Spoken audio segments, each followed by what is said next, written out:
Britain's International Development Secretary Priti Patel resigned over her undisclosed meetings with Israeli Prime Minister Benjamin Netanyahu and other Israeli officials.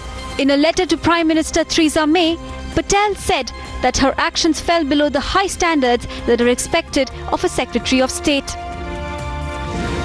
A year after Donald Trump was elected the president, a tide of anti-Trump sentiment helped Democrats score big wins in governors' races in Virginia and New Jersey, as well as a number of local elections.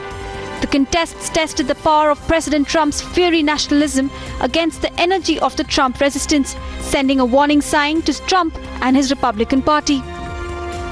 I think the message from these elections is that the old rules of politics still apply, and that is that in a sort of an off-year, midterm kind of environment, the president's party often does poorly. The party that doesn't hold the White House is often more motivated, particularly when the president is unpopular, as Donald Trump is.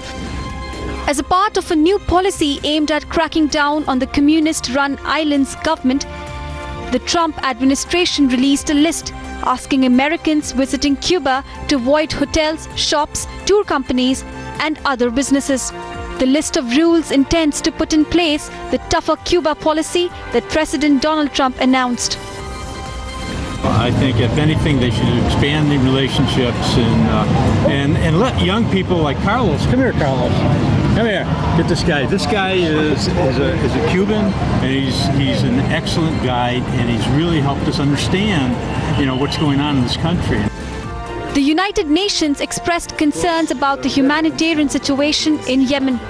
This after a Saudi-led coalition ordered the closure of all ports and grounded all humanitarian flights to the war-torn country. Humanitarian flights to Yemen were grounded and ships ordered to leave, resulting in immediate price hikes in the rebel-held capital, Sana'a. Several thousand pro-independence protesters packed a central square in Barcelona as part of a general strike in Catalonia. This in order to protest the jailing of members of the ousted Catalan government and secessionist activists.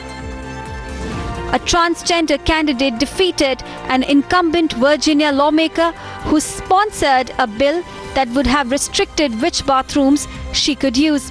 Democrat Danica Roem, a former journalist, is set to make history as the first openly transgender person elected and seated in a state legislature in the United States. We made history tonight. We, people in Prince William County and Manassas Park, made history tonight. Because we'll now have a trans woman who can finally fix Route 28. I spent 9 years, 2 months, and 2 weeks as the lead reporter of the Gainesville Times covering my home community. It is about time that the administration in particular and other people start trash-talking reporters and start respecting the craft. A new World Food Programme survey shows that malnutrition rates amongst Rohingya refugees at camps in Kutupalong are increasing at an alarming rate. As per the preliminary findings, 1 in 4 Rohingya children are suffering from malnutrition.